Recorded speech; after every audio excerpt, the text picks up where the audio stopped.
नमस्कार प्यारे बच्चों, कैसे हो। आज मैं आप लोगों को पढ़ाने वाली हूँ मराठी सुलभ भारती 8वीं की कक्षा को, पाठ क्रमांक 2। मी चित्रकार कसा झालो। मैं चित्रकार कैसे बना। इस पाठ के लेखक है ल.म. कडू। इनका जन्म हुआ 1947 में। ये एक मराठी लेखक व चित्रकार। उनके बाल साहित्य जो है, बाल साहित्य की 30 किताबें प्रकाशित हो चुकी है। झाड़ मतलब पेड़, ये छोटे बच्चों के लिए उन्होंने द्विभाषिक किताब लिखी हुई है। खारीचा वाटा, यह कथा संग्रह उनका प्रकाशित है। जॉर्ज कार्व्हर, ये चरित्र। रावीचा मोर, यह बाल साहित्य इत्यादि किताबें उनकी प्रसिद्ध हो चुकी है। उनको 2017 में खारीचा वाटा इस किताब के लिए साहित्य अकादमी का बाल साहित्य पुरस्कार मिला हुआ है। 2014 में महाराष्ट्र शासन की तरफ से उत्कृष्ट वाङ्मय निर्मिती का साने गुरुजी पुरस्कार से भी इनको सम्मानित किया गया है। शेवगांव, अहमदनगर ये गांव के नाम हैं।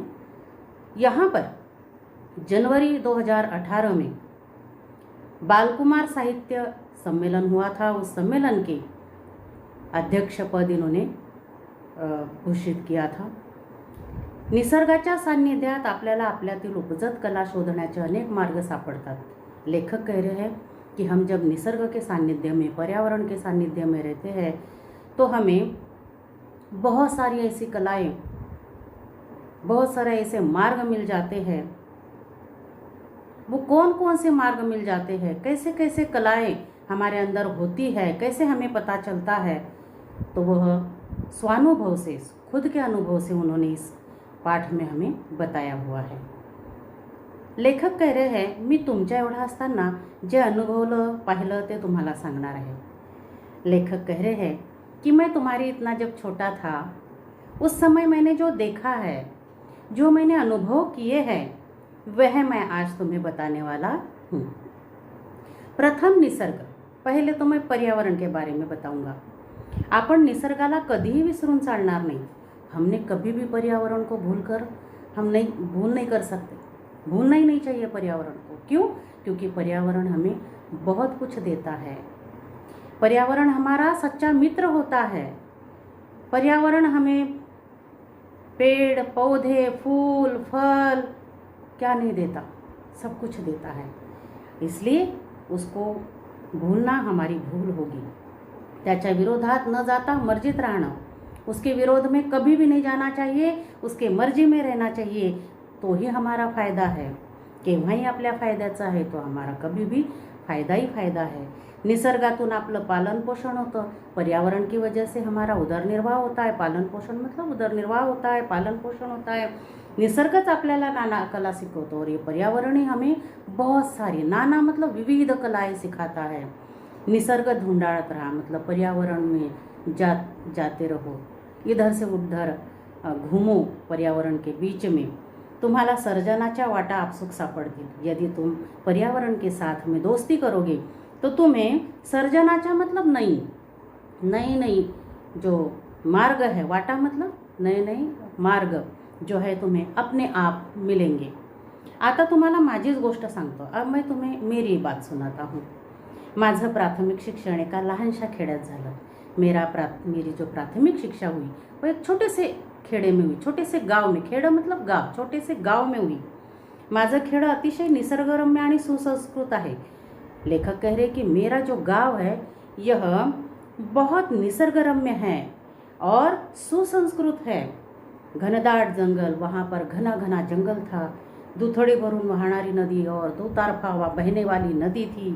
नीले डोंगर, नीले नीले पहाड़, हिरवी रानं, हरे हरे जंगल, अवघा आनंदी आनंद, जहाँ देखो वहाँ खुशियाँ ही खुशियाँ नजर आती थी। अशा वातावरणात माणसातील सर्जनशीलता उफाळून आली तर नवलच। और ऐसे वातावरण में जब हम रहते हैं तो हमारे अंदर जो सर्जनशीलता होती है वो बाहर निकलती है। कैसे निकलती है कि कोई तो कविता बनाने लग जाते हैं, कोई तो गीत लिखने में लग जाते हैं, कोई चित्रकार जो है अच्छे निसर्ग को देखकर उस निसर्ग की चित्रकारिता करने में लग जाते हैं। तो ऐसे सर्जनशीलता जो है हमारे अंदर की बाहर निकल आती है।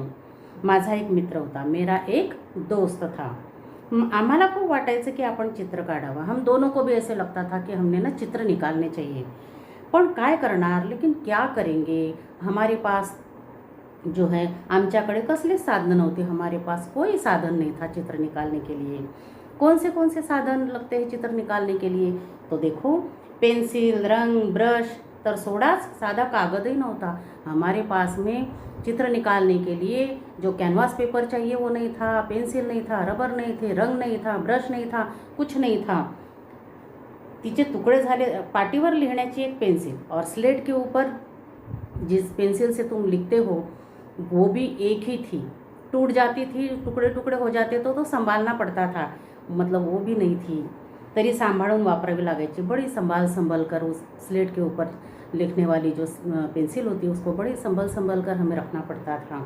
दूसरी मिळण्याची शक्यता नव्हती, क्यों, क्योंकि दूसरी मिलने का कोई चान्स नहीं था।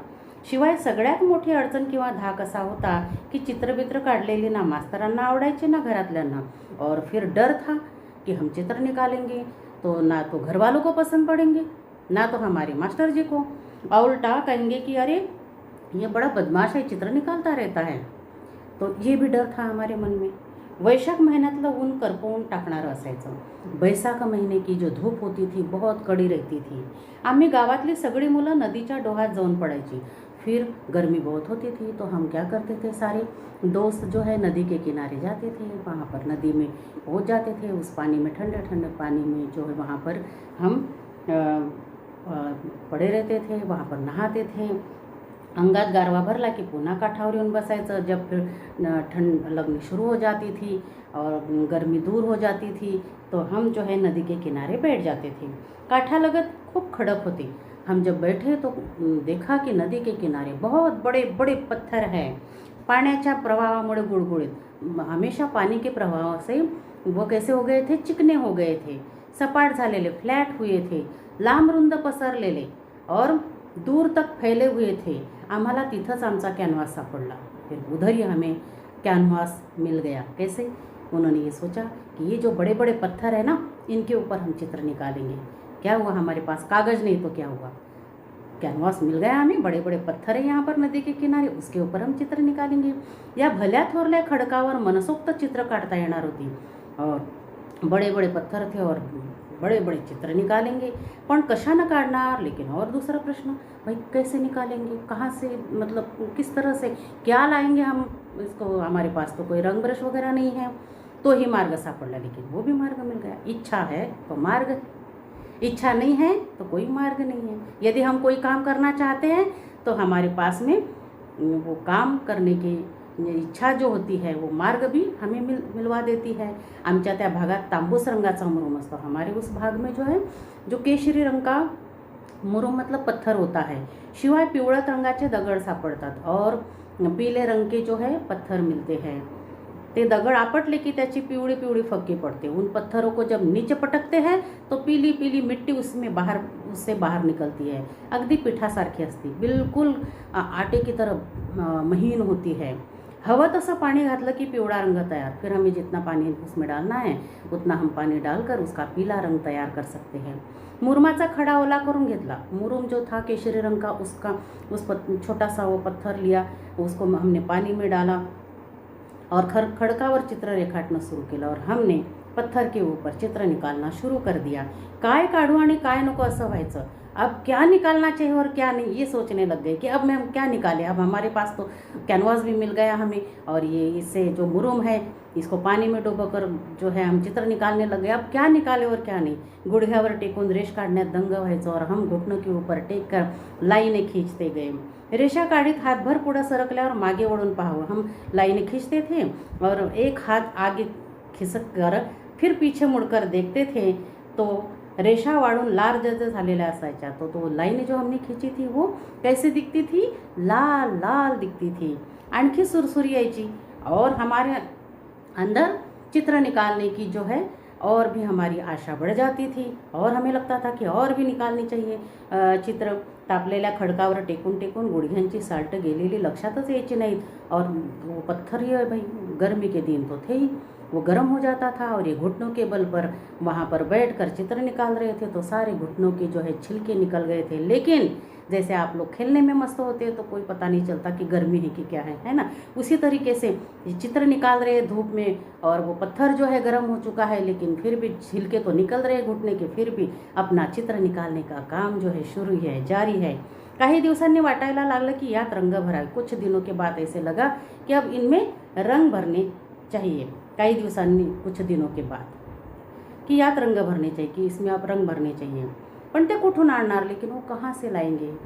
अब देखते हैं कि लेखक वो रंग कहाँ से लाते हैं अगले भाग में।